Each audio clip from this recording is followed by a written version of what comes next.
प्रधानमंत्री नरेंद्र मोदी ने यूपी के ग्रेटर नोएडा में इंडियन एक्सपो मार्ट में विश्व डेयरी शिखर सम्मेलन का उद्घाटन किया। इस दौरान मुख्यमंत्री योगी आदित्यनाथ भी मौजूद रहे।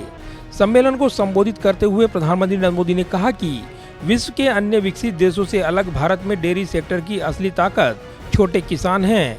आज भारत में डेयरी कोऑपरेटिव का एक ऐसा विशाल नेटवर्क है जिसकी मिसाल पूरी दुनिया में मिलना मुश्किल है।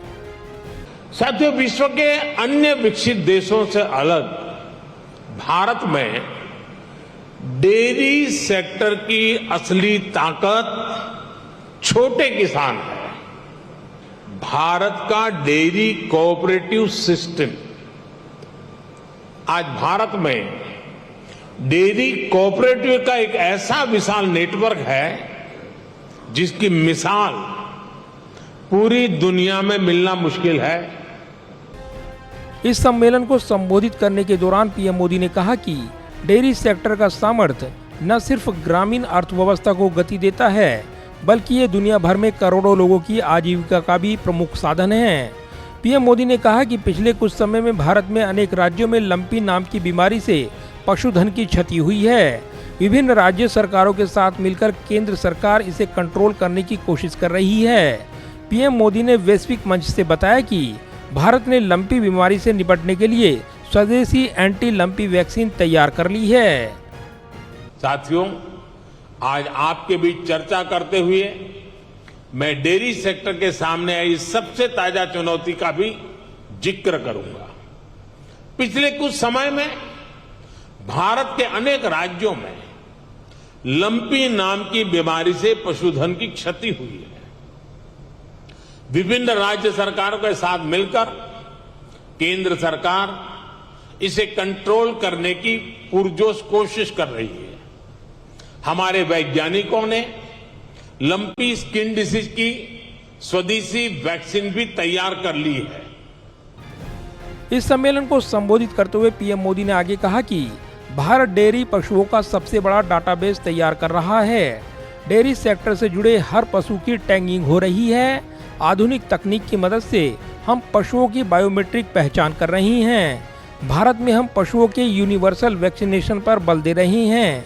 हमने संकल्प लिया है कि साल 2025 तक हम 100% पशुओं को फुट एंड माउथ डिसीज और ब्रुसेलोसिस की वैक्सीन लगवाएंगे। हम इस दशक के अंत तक इन बीमारियों से पूरी तरीके से मुक्ति का लक्ष्य लेकर चल रही हैं। हमने संकल्प लिया है कि 2025 तक हम 100% पशुओं को फुट एंड माउथ डिसीज और ब्रुसेलोसिस की वैक्सीन लगाएंगे। हम इस दशक के अंत तक इन बीमारियों से पूरी तरह से मुक्ति का लक्ष्य लेकर चल रहे हैं।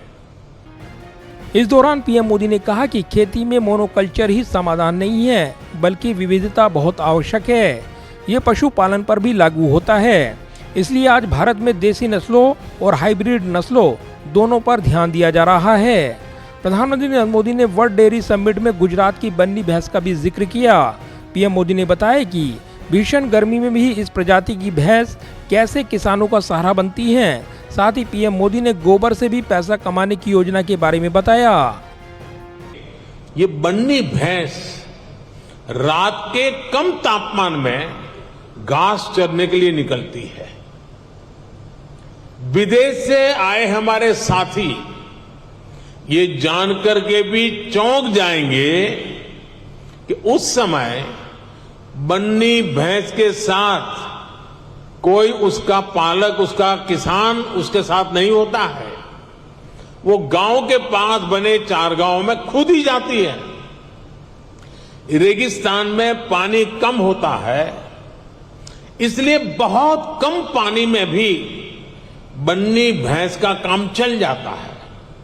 बन्नी भैंस रात में 10-10, 15-15 किलोमीटर दूर जाकर घास चरने के बाद भी सुबह अपने आप खुद घर चली आती है।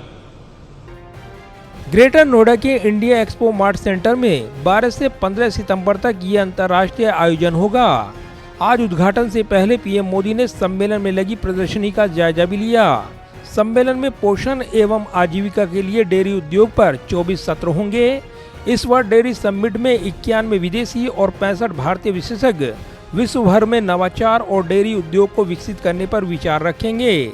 इसके साथ ही 3 तकनीकी सत्र भी होंगे। 48 साल बाद भारत वर्ल्ड डेयरी समिट की मेजबानी कर रहा है। इस सम्मेलन के लिए 11 हॉल तैयार किए गए हैं, जिनमें से 3 में प्रदर्शनी लगी है। इस प्रदर्शनी में डेयरी उद्योग में इस्तेमाल होने वाली तकनीक पेश की गई है। इतना ही नहीं, सभी हॉल को भारतीय गाय और भैंस की प्रजातियों के नाम पर ही रखा गया है। जिस हॉल में प्रधानमंत्री ने सम्मेलन को संबोधित किया, उसका नाम गुजरात की प्रसिद्ध गिर गाय के नाम पर रखा गया है। कैमरामैन विदर्भ के साथ प्रदीप कुमार, टोटल न्यूज, दिल्ली।